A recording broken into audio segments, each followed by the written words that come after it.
बोलिए वृंदावन बिहारी लाल की जय। श्रीमद् भागवत महापुराण की जय। वक्रतुंड महाकाय सूर्यकोटि समप्रभ निर्विघ्नं कुरु मे देव सर्वकार्येषु सर्वदा। शान्ताकारं भुजगशयनं पद्मनाभं सुरेशं विश्वाधारं गगनसदृशं मेघवर्णं शुभांगं लक्ष्मीकान्तं कमलनयनं योगभिर्ध्यानगम्यं वन्दे विष्णुं भवभयहरं सर्वलोकैकनाथं। गुरुर्ब्रह्मा गुरुर्विष्णु गुरुर्देवो महेश्वरः गुरु साक्षात् परब्रह्म तस्मै श्री गुरुवे नमः। अतुलित बलधामं हैमेशैलाभदेहं दनितुवनिकृशानुं ज्ञानिनामाग्रगण्यं सकलगुणनिधानं वानराणामधीशं रघुपतिप्रियभक्तं वातजातं नमामि। नारायणं नमस्कृत्य नरं चैव नरोत्तमं देवीं सरस्वतीं व्यासं ततो जयमुदीरयेत्। श्री राधे मेरी स्वामिनी मैं राधे जुगदास जन्म जन्म मोहि दीजियो श्री वृंदावन को वास। हरे राम राम राम हरे हरे हरे कृष्ण कृष्ण कृष्ण हरे हरे। बोलिए राधा वल्लभ लाल की जय। सज्जनों, श्रीमद् भागवत जी की जो कथा है वह बड़े सौभाग्य से प्राप्त होती है। आइए हम श्रीमद् भागवत जी की कथा की ओर चलें। विज्ञान के माध्यम से देखने वाले सभी श्रद्धालु भक्तों को और सब उपस्थित भक्तों को भक्ति भरा राधे राधे। परीक्षित जी महाराज सुखदेव जी से पूछते हैं कि हे गुरुवर, आप मुझे हिरण्यकश्यप और प्रहलाद जी की कथा के बारे में आप बताइए। तब सुखदेव जी कहते हैं कि हे परीक्षित, हिरण्यकश्यप और हिरण्याक्ष दो भाई थे और भगवान ने जब वाराह रूप धारण करके हिरण्याक्ष का वध किया था तभी हिरण्यकश्यप के मन में भगवान के प्रति द्वेष का भाव था और उन्होंने उसी समय से भगवान से और बदला लेने की अपने मन में वो विचार कर रहा था। इधर उसने क्या किया कि वह एक दिन अपने परिवार वालों को और हिरण्याक्ष के वध के बाद वह बड़ी सुंदर उनको वाक्यों से समझा रहा था। उसके बाद वह अपने परिवार में कयाधु को समझाकर कि मैं पर मंदराचल पर्वत जा रहा हूँ वहाँ तपस्या करने के लिए, और इस तरह से वह चला जाता है। मंदराचल पर्वत में वह बहुत कठिन तपस्या करता है और शुरू में तो जब वह तपस्या कर रहा था तो उसी समय देवताओं ने सोचा कि यह जो दैत्य है यह तपस्या कर रहा है तो इससे यह हम लोगों की अहित करने के लिए ही यह कर रहा है, तो किसी तरह से इसकी तपस्या को हम लोग विघ्न करें। तो उन्होंने क्या किया कि किसी ऋषि को वहां पर भेज देते हैं, आप जाइए और वहां पर उनकी तपस्या में बाधा कीजिए। अब वह एक तोते के रूप में ऋषि वर वहां पर और एक वृक्ष की शाखा में बैठ जाते हैं और यह जैसे ही तपस्या करने के लिए और ब्रह्मा जी की ध्यान में ओम ब्रह्मणे नमः इस तरह से जब वो तपस्या करने वो जैसे ही उद्यत हुए तभी यह जो तोता बनकर बैठे हुए थे ऋषि उन्होंने नारायण नारायण नारायण नारायण इस तरह से वह वहां पर ध्वनि करने लग गया। अब हिरण्यकश्यप सोचता है कि अरे यह कैसी आवाज हो रही है, लगता है आज अच्छा समय नहीं है। तो इस तरह से वह फिर पुनः घर वापस आ जाता है और उसकी पत्नी ने पूछा उनसे कि अरे आप तो बहुत लंबे समय तक तपस्या करने वाले थे, कैसे इतनी जल्दी आप आ गए। तब उन्होंने समझाया कि देखो देवी, मैं वहां पर तपस्या करने के लिए जैसे ही तैयार हुआ वैसे ही एक तोता वहां पर आकर पेड़ की डाल में बैठ गया और मेरे शत्रु नारायण का नाम वह लेने लग गया। वह नारायण नारायण नारायण ऐसे करके कहने लग गया। अब कयाधु थी, उसने सोचा कि अरे मेरे पति तो कभी भगवान का नाम लेने वाले नहीं हैं। तो उन्होंने मन में प्रसन्नता हुई उनकी, क्योंकि उनके मन में कुछ अच्छे संस्कार थे। तब उन्होंने क्या किया कि वैसे तो वो भगवान का नाम लेने वाले नहीं हैं, तो उन्होंने पतिव्रता थी और पत्नी का अर्थ ही होता है सज्जनों कि पतनात् त्रायते इति पत्नी, जो पति को पतन से बचाए तो वही पत्नी है। इस तरह से उन्होंने अपने पति की भलाई के लिए उन्होंने क्या किया कि उनके सुंदर मन पसंद जो कार्य है वही वह करने लगे। उनके लिए सुंदर उनके मनपसंद भोजन और उनके जो जो मन के मुताबिक सब कार्य करने लगे। अब उनको वह भोजन परोसती हुई पूछती है कि स्वामी, आप जो मंदराचल पर्वत में तपस्या करने गए थे और आप इतनी शीघ्रता से लौट कर आ गए, तो उसका कारण तो बतलाइए। उन्होंने कहा कि अरे अभी तो मैंने बताया था, इतनी जल्दी कैसे आप भूल गई। तो उन्होंने कहा कि मैं गृह कार्यों के कारण भूल गई। तो फिर उन्होंने बताया और इस तरह से भोजन करते हुए उन्होंने बताया कि तोता वहां पर आ गया था और उन्होंने नारायण नारायण नारायण ऐसा करके वो उच्चारण करने लग गया और तब मैंने अच्छा समय न जान करके मैं वापस आ गया। इस तरह से बार बार बार बार उच्चारण नारायण नाम का कयाधु जो है कहीं भोजन के माध्यम से, कहीं नाश्ता के माध्यम से, अल्पाहार के माध्यम से और कहीं पान खिलाने के बहाने से, इस तरह से उन्होंने और हिरण्यकश्यप को 108 बार करीब करीब भगवान के नाम का उन्होंने नारायण नारायण नाम का उन्होंने उच्चारण करवा लिया।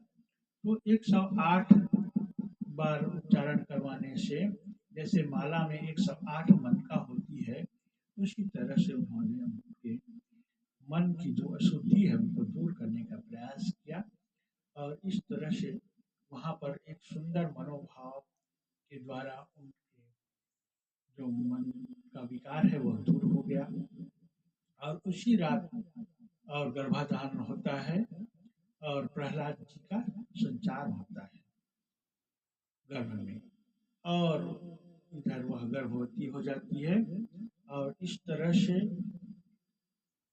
फिर पुनः वह हिरण्यकश्यप तपस्या करने के लिए जाता है और बहुत दिनों तक लगभग 10,000 वर्ष से भी अधिक समय तक उन्होंने बहुत कठिन तपस्या किया और इतनी तपस्या की कि वह पर पूरा सारा संसार जो उसकी तपस्या से और ऐसे दिव्य ज्योति निकलने लगी पूरा संसार में धुआं धुआं फैलने लग गया और ब्रह्मा जी उनको वरदान देने के लिए आते हैं और ब्रह्मा जी ने कहा कि पुत्र तुम वरदान मांगो। अब हिरण्यकश्यप ब्रह्मा जी से वरदान मांगने के लिए तैयार होते हैं, पहले उनको नमस्कार करते हैं और उसके बाद फिर प्रणाम करने के बाद फिर वह ब्रह्मा जी से कहते हैं कि हे ब्रह्मा जी, आप मुझे ऐसा वरदान दीजिए कि मैं मरूं ही नहीं, मैं अमर हो जाऊं। तब ब्रह्मा जी ने कहा कि भैया यह मेरी वश में नहीं है, मैं ऐसा वरदान नहीं दे सकता। यह यहाँ जो आता है यह मृत्यु लोक है, यहाँ पर जो जन्म लेता है उसको मरना ही पड़ता है। तो उन्होंने कहा तो आप ऐसा कीजिए कि मुझे ऐसा वरदान दीजिए कि मैं न किसी नर के हाथों में मरूं न किसी पशु के हाथ में मरूं। फिर उन्होंने कहा कि मैं न दिन में मरूं न रात में मरूं, मैं आपके बनाए हुए ये 12 महीनों में भी न मरूं और ये आपकी बनाई हुई सृष्टि में मैं किसी से न मरूं और न मैं अस्त्र से मरूं न शस्त्र से मरूं, न मैं आकाश में मरूं न पृथ्वी में मरूं, न मैं बाहर मरूं न भीतर मरूं। और इस तरह से उन्होंने ऐसा प्रकारांतर से इस तरह का वरदान उन्होंने मांग लिया कि एक तरह से अमर होने के जैसे ही ब्रह्मा जी ने सोचा कि चलो तुम जैसा वरदान मांग रहे हो तो इसका भी जो उपाय है तुमको मानने का हमारे भगवान कर लेंगे, कोई उपाय सोच लेंगे। उन्होंने परम मैं वरदान तुमको देता हूँ ऐसा करके वो कहते हैं। अब इस तरह से वरदान पा करके हिरण्यकश्यप बहुत उच्छृंखल हो गया, अपने घर में आता है नगर में और वह वरदान पा करके अब मैं मरने वाला नहीं हूँ करके और वह तरह तरह से सभी साधु महात्माओं को और परेशान करने लग गया, देवताओं को भी परेशान करने लग गया। वह सीधा स्वर्ग लोक में जाता है और इंद्र को और सभी देवताओं को मार मार करके भगा देता है और वह स्वयं वहाँ का स्वर्ग लोक तीनों लोक में उसका शासन चलने लग जाता है, तीनों लोक में अपना वह शासन करने लगता है। अब इधर सब साधु महात्मा और देवता लोग सभी के सब परेशान हो जाते हैं और चारों तरफ हिरण्यकश्यप का आतंक छा जाता है। वह किसी को भी और पूजा पाठ यज्ञ आदि हवन आदि करने नहीं देता, सब अपने जितने उनके असुर हैं सभी को वो कर देता है कि कहीं भी पूजा पाठ धर्म कर्म यह सब कार्य नहीं होना चाहिए। इस तरह से सब उनके आतंक से परेशान रहते हैं। एक दिन क्या होता है कि जब यह हिरण्यकश्यप तपस्या करने गया हुआ रहता है, तो उसी बीच में इंद्र सोचता है कि इसकी पत्नी गर्भवती है और इससे जो संतान होगा वह भी संसार को कष्ट देने वाला होगा, इसलिए न रहेगी बांस न बजेगी बांसुरी, तो इसकी पत्नी को ही मैं ले जा करके और मार डालूं, तो इसका कोई आगे पीढ़ी ही नहीं बढ़ेगा, कोई संतान ही नहीं होगी, तो समस्या भी नहीं होगी। इस तरह से वह और उनकी पत्नी कयाधु को लेकर के घसीटते हुए ले जा रहा था। नारद जी ने देखा तो उनको दया आई और उन्होंने उनको डांटा, अरे तुम यह कैसे कर रहे हो, इस तरह का निंदनीय कार्य तुमको नहीं करना चाहिए और इसको छोड़ो। तुमने कैसे सोच लिया कि इसका गर्भ में जो बालक है वह संसार का अहित करने वाला होगा? नहीं, इसके गर्भ में जो बालक है यह भगवान का बड़ा भक्त होगा, छोड़ो इसको और इसे मुझे दो। अब इस तरह से नारद जी के कहने पर और इंद्र ने कयाधु को छोड़ दिया और नारद जी कयाधु को अपने आश्रम में ले आए और उन्होंने अपने आश्रम में अपनी बेटी की तरह बड़े स्नेह के साथ उन्होंने रखा और उस कयाधु को उन्होंने बड़ा सुंदर, उनको मालूम था कि इसके गर्भ में बड़ा सुंदर भगवत भक्त बालक है, तो उन्होंने उनको गर्भस्थ शिशु को ध्यान में रखते हुए और बड़ा सुंदर सुंदर उन्होंने उपदेश दिया नवधा भक्ति आदि का, और उसी गर्भ में ही नारद जी को और भगवान की नवधा भक्ति की शिक्षा मिली और आसुरी स्वभाव के होने के कारण कयाधु जी नींद में जब सो जाती थी फिर भी प्रहलाद जो गर्भस्थ शिशु था वह बड़े ध्यान से सुनता था नारद जी के उपदेशों को। इस तरह से वह गर्भ में ही नारद जी के सुंदर उपदेशों को धारण किया और उनका संस्कार बड़ा प्रबल हो गया। अब धीरे धीरे समय आने पर प्रहलाद जी का जन्म होता है और प्रहलाद जी का जन्म होता है, बड़े कयाधु प्रसन्न हो जाती है और इधर हिरण्यकश्यप भी तपस्या से पूरी करके जब वापिस आता है तो जब उसको पता चलता है कि कयाधु जो है नारद जी के संरक्षण में है, तो उन्होंने बड़ी प्रसन्नता के साथ और नारद जी का धन्यवाद किया उन्होंने और प्रसन्न होकर अपने परिवार को नारद जी को धन्यवाद देते हुए और कयाधु और अपने पुत्र प्रहलाद जी को लेकर के वो आते हैं। प्रहलाद जी अपने सभी भाइयों में सबसे छोटे थे, परंतु इनका जो स्वभाव है वह बहुत ही सुंदर था और गुणों में सबसे बड़े थे। तो इस तरह से बचपन से ही प्रहलाद जी में नारद जी के उपदेश के कारण भगवत भक्ति का प्रादुर्भाव उनके मन में था। बड़े भगवान के भक्त थे, वे खेल भी खेलते थे तो भगवान की भजन कीर्तन आदि का खेल खेलते थे। वो इस तरह से अब उनके पिताजी ने उनको पढ़ाई लिखाई करने के लिए विचार किया और अपनी पत्नी कयाधु की सलाह से और उनके गुरुकुल में 2 अध्यापक रहते थे, षंड और अमर्क नाम के। उन्हीं के विद्यालय में यह जो षंड और अमर्क है यह शुक्राचार्य जी के पुत्र थे और उस गुरुकुल में ये शिक्षक थे। तो इस तरह से उनके गुरुकुल में इनको शिक्षा के लिए भेजा जाता है। प्रहलाद जी जाते हैं वहां पर और हिरण्यकश्यप के द्वारा बनाए हुए जो सिलेबस रहता है उसी के अनुसार से ये पढ़ाई करते हैं।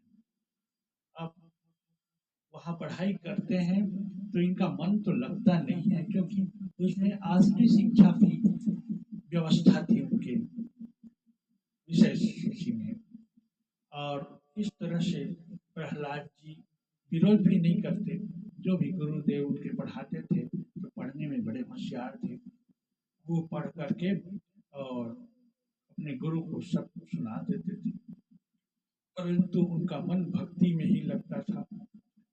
अब इस तरह से उनके मित्रों से भी चर्चा होती थी। तो प्रहलाद जी अपने मित्रों से कहते थे कि मित्रों, मुझे यह संसार का जो खेल है यह अच्छा नहीं लगता। मुझे तो भगवत भजन संबंधी खेल ही अच्छा लगता है। उन्होंने कहा, यह कैसे खेल होता है? तो उन्होंने बताया, मुझे भजन कीर्तन करना अच्छा लगता है, भक्ति करना अच्छा लगता है। ये क्या चीज होती है? तो इस तरह से उन्होंने कहा कि देखो मित्रों, यह संसार जो है परम पिता परमात्मा इसके मालिक हैं। उन्होंने कहा कि इस संसार के मालिक तो आपके पिताजी हैं, उन्हीं को पूरा सब हमारे देश में और भगवान मानते हैं। हिरण्यकश्यप भगवान। तो उन्होंने कहा कि मेरे पिताजी ओरिजिनल भगवान नहीं है, ये डुप्लीकेट भगवान है, और मैं जिनको मानता हूँ वही ओरिजिनल भगवान है। तो उन्होंने कहा कि हम कैसे माने? तो उन्होंने कहा कि देखो, ये बगीचे में एक फूल है, ये लगा हुआ है वृक्ष से, और मैं इसको तोड़ता हूँ, और आप लोग अपने भगवान हिरण्यकश्यप से प्रार्थना कीजिए कि यह इस फूल को जो टूटा हुआ है इसको जोड़ दे। तो उन्होंने प्रार्थना किया सब बच्चों ने। तो हिरण्यकश्यप तो भगवान था नहीं, तो कहाँ से जुड़े? तो उन्होंने कहा कि हे प्रहलाद जी, आप अपने भगवान से प्रार्थना कीजिए। तो प्रहलाद जी ने भगवान का ध्यान किया और भगवान से प्रार्थना करते हुए भगवान से उन्होंने निवेदन किया और भगवान के नाम का संकीर्तन करने लग गए। तो इस तरह से जब भगवान का संकीर्तन के नाम का संकीर्तन करते हुए और उन्होंने गाया, हरे राम रामा रामा राम हरे हरे, हरे कृष्णा कृष्णा कृष्णा हरे हरे। इस तरह से सुंदर भगवान नाम का संकीर्तन करते हुए भगवान से जब प्रहलाद जी ने प्रार्थना की, तो भगवान की कृपा से वह जो पुष्प है और वहां से उठकर और अपने उस पौधे की इसमें जाके जुड़ जाता है। इस तरह से जब असुर बालकों ने देखा तो बड़े प्रसन्न होकर ताली बजाने लगे, और उन्होंने सोचा कि ये हिरण्यकश्यप भगवान जो है वो ओरिजिनल भगवान नहीं है, और हमारे प्रहलाद जी के जो भगवान है वही सच्चे भगवान है। इस तरह से सब बड़े प्रसन्न हुए। उनका मन कोमल, जो बच्चे होते हैं उनका मन में जो बचपन में जो संस्कार दी जाती है वह बड़ा प्रबल होता है। तो उनको बड़ा सुंदर लगा। उन्होंने कहा कि तुम्हारा भगवान सच्चा है मित्र, हम तुम्हारे ही भगवान को मानेंगे। अब एक दिन क्या होता है कि हिरण्यकश्यप अपने राज दरबार में बैठा हुआ रहता है, और प्रहलाद जी भी आते हैं वहां पर, और हिरण्यकश्यप प्रसन्न होकर के उनको अपनी गोद में बिठाते हैं और उनसे पूछते हैं कि बेटा प्रहलाद, आज तक आपने गुरुकुल में क्या सीखा है, और जो बात आपको अच्छी लगती हो, सबसे अच्छी लगती हो, वो चीज हमको बताइए। तब प्रहलाद जी ने कहा कि पिताजी, आपने पूछा है कि जो बात सबसे अच्छी लगती हो, तो मैं आपको मुझे जो बात अच्छी लगती है वही चीज़ मैं आपको बता रहा हूँ। पिताजी, मुझे तो सबसे अच्छी बात भगवान की भक्ति करनी लगती है। भगवान नारायण की आराधना करनी ही अच्छी लगती है। तो भगवान की आराधना करने के लिए पिताजी नवधा भक्ति की आवश्यकता होती है। तो श्रवणम कीर्तनम स्मरणम पाद सेवनम, इस तरह से हे पिताजी मुझे नवधा भक्ति करने का ही मेरा मन लगता है। तो इस तरह से नारद प्रहलाद जी ने अपने पिता हिरण्यकश्यप को समझाया कि हे पिताजी, प्रथम भगति संतन कर संगा, दूसरी रतिमम कथा प्रसंगा। इस तरह से गोस्वामी जी ने भी और नवधा भक्ति के बारे में बताया हुआ है। तो उन्होंने जब हिरण्यकश्यप ने सुना तो वह क्रोधित हो गए। उन्होंने कहा कि अरे, ये मेरा बालक को तुम लोग कैसे शिक्षा दे रहे हो? ये तो मेरे दुश्मन की भक्ति के बारे में चर्चा कर रहा है। तब उन्होंने संडा और अमर्क जी को बुलाया और उनको जब डांटने लगे तब उन्होंने कहा कि हे स्वामी, हम लोगों ने इनको ऐसी कोई शिक्षा नहीं दी है और न ही आपके ऐसा किसी आसुरी सिलेबस में विषय सूची में ऐसी शिक्षा है नहीं है, परंतु यह पता नहीं कहाँ से ऐसा शिक्षा ये प्राप्त किया है और हमने इसको ऐसा नहीं सिखाया है।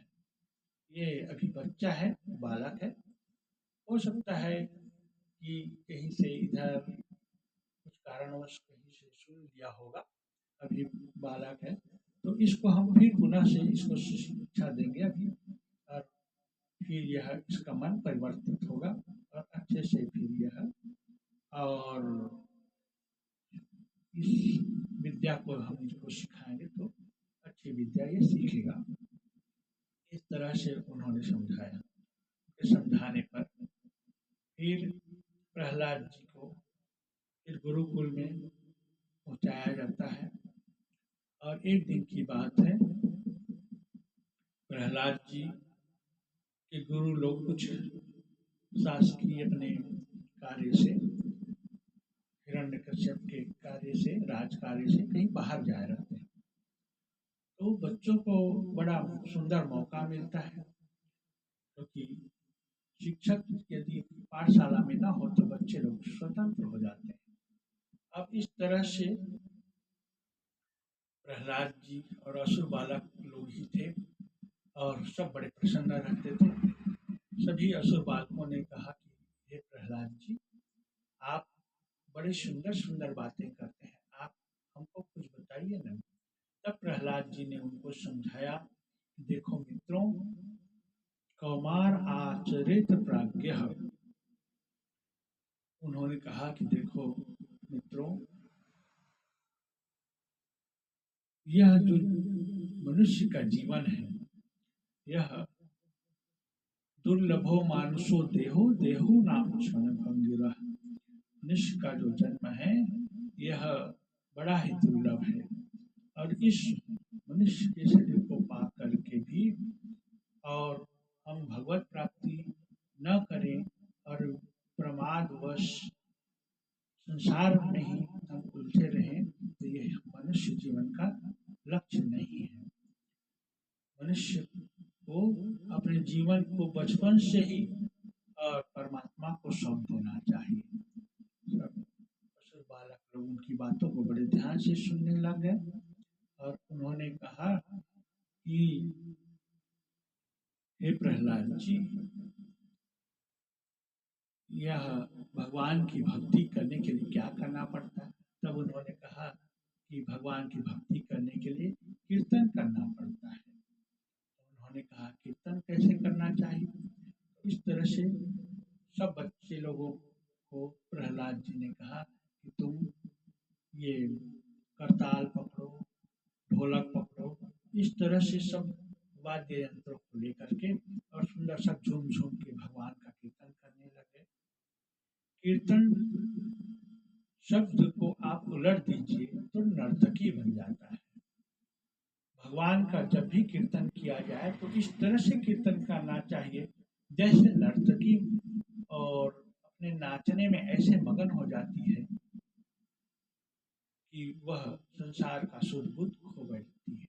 इसी तरह से कीर्तन ऐसा होना चाहिए कि भगवान नाम में और झूमते हुए भगवान की भक्ति में प्रेम में ऐसा झूम जाए कि वह नर्तकी के समान बन जाए। यही कीर्तन है। सच्चा प्रेम से भगवान की आराधना करनी चाहिए, भक्ति करनी चाहिए। तो सभी बच्चे लोग मिल करके कोई झांझ बजाने लग गए, कोई करताल बजाने लग गए और कोई ढोलक बजाने लग गए और भगवान नाम का संकीर्तन करने लग गए। हरे राम राम राम हरे हरे, हरे कृष्ण कृष्ण कृष्ण हरे हरे। इस तरह से जब सुंदर मगन होकर उन लोग कीर्तन आदि करने लग गए तो उसी समय हिरण्यकश्यप के कर्मचारी लोग कुछ आते हैं। वो लोग देखते हैं, अरे बच्चों तुम लोग ये क्या कर रहे हो? तो उन्होंने कहा कि हम लोग भगवान की भक्ति कर रहे हैं, भजन कर रहे हैं। तो उन्होंने कहा ये क्या होता है, ये बंद करो, हमारे राजा का ये ऐसा आज्ञा नहीं है।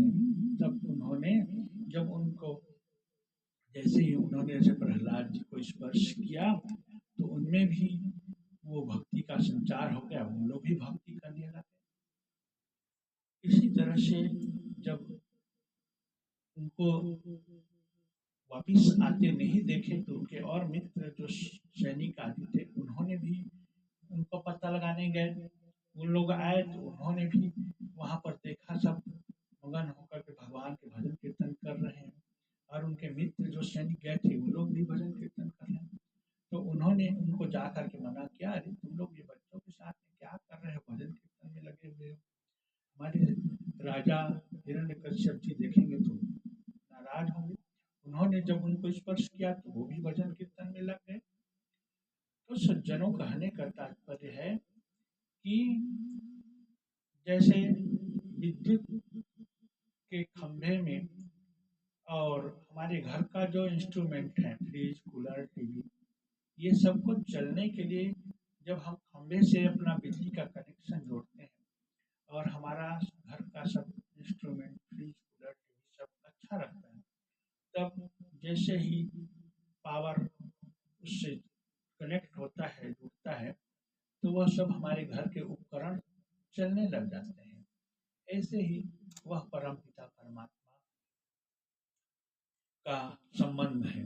यदि मन निश्चल हो, छल कपट से दूर हो और भगवान की भक्ति के सत्पात्र हो जीव, तो भगवान का कोई यदि भक्त या सद्गुरु से यदि कनेक्शन उसका जुड़ता है तो उसमें भी भक्ति का संचार होने लगता है। जैसे ही प्रहलाद जी और उन बच्चों को वो लोग छूते हैं तो उनमें भी वह भक्ति का प्रवाह चालू हो जाता है।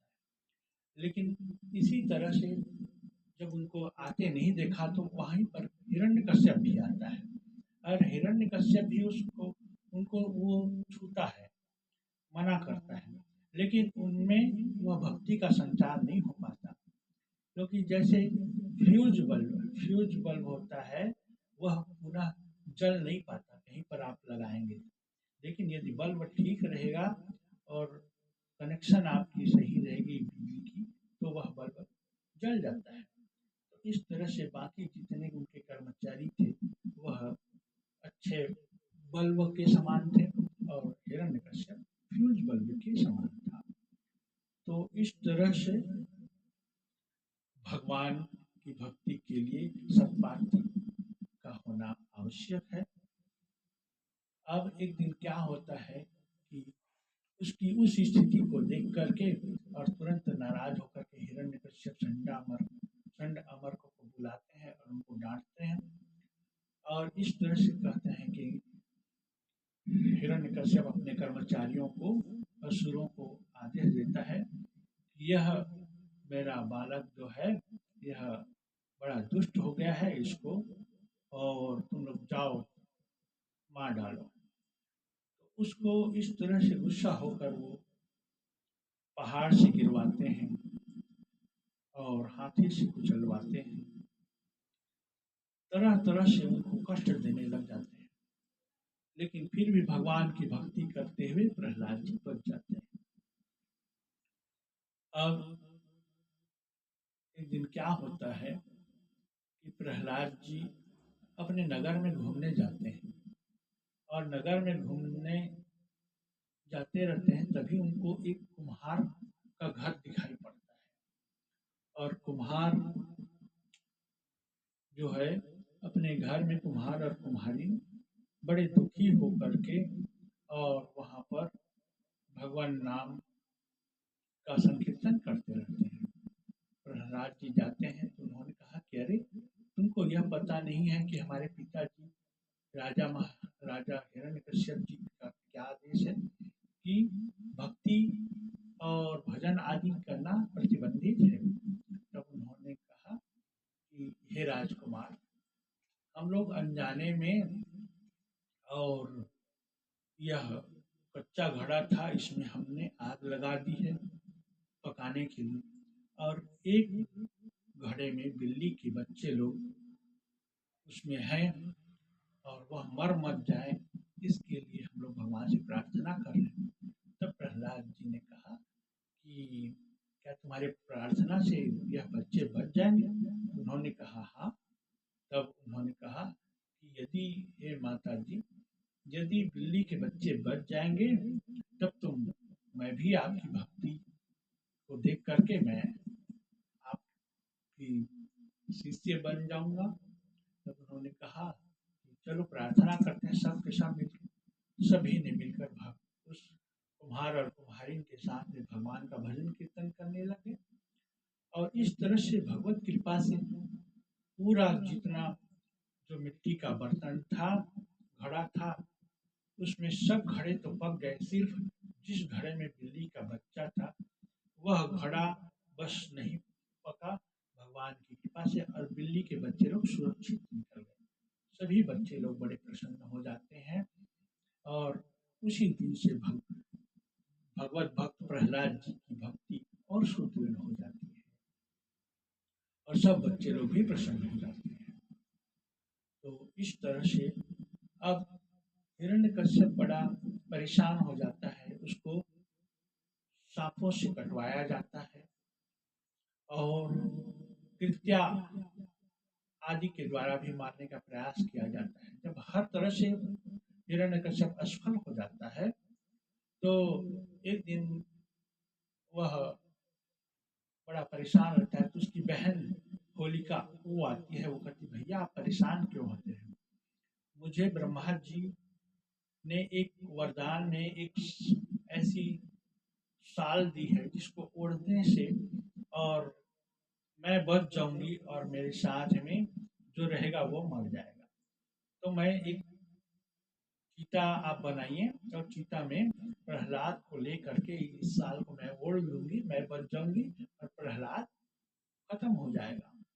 तो वैसे ही किया गया, एक चीता बनाया गया और उसमें होलिका उस ब्रह्मा जी के दिए हुए उस साड़ी को साल को लेकर के और बैठ जाती है। लेकिन भगवत कृपा से सज्जनों, कोई भी देवी देवता का जो वरदान है उसको किसी सज्जन, किसी भगवत भक्त के लिए आप प्रयोग करोगे तो वरदान भी अभिशाप बन जाता है। अब वहाँ पर होलिका ने उस साल को जैसे ही ब्रह्मा जी के दिए हुए वरदान स्वरूप उसको ओढ़ा और प्रहलाद जी को लेकर के बैठी, तो भगवान की कृपा से वह साल उड़ करके प्रहलाद जी की ओर आ गया और प्रहलाद जी की भगवान ने रक्षा की और जो होलिका है वह जल करके खत्म हो गई। तभी से हम लोग होली का त्योहार मनाते हैं। और इस तरह से अब अंतिम में जब हिरण्यकश्यप थक गया तो वह स्वयं ही प्रहलाद जी को घसीट घसीटते हुए और पकड़ के अपने घर में बोलता है कि अरे प्रहलाद, तू ये बता, तू कहता है कि कण कण में तेरा परमात्मा है, तो यह बता कि इस खंभे में भी है क्या? तो प्रहलाद जी ने कहा, हाँ पिताजी, इस खंभे में भी है। तो जैसे ही वो तलवार को खींचता है और उस खंभे को मारने के लिए प्रयास करता है, वैसे ही उस खंभे से और नरसिंह भगवान प्रकट हो जाते हैं। बोलिए नरसिंह भगवान की जय। और नरसिंह भगवान ने उस हिरण्यकश्यप को घसीटते हुए और उस महल के दरवाजे के पास ले आते हैं और वहां पर भगवान उस दरवाजे के पास में बैठ करके और अपनी गोद में हिरण्यकश्यप को रख के उनको कहते हैं, अरे हिरण्यकश्यप, तुमने जितने वरदान मांगे थे उनमें से तुम देख लो। पहले तो देखो मेरा स्वरूप को। तुमने मांगा था कि मैं न किसी नर से मरूं न किसी पशु से, तो देखो न मैं नर हूँ और न पशु, मैं तो दोनों हूँ। नरसिंह अवतार लेकर मैंने आया हुआ हूँ।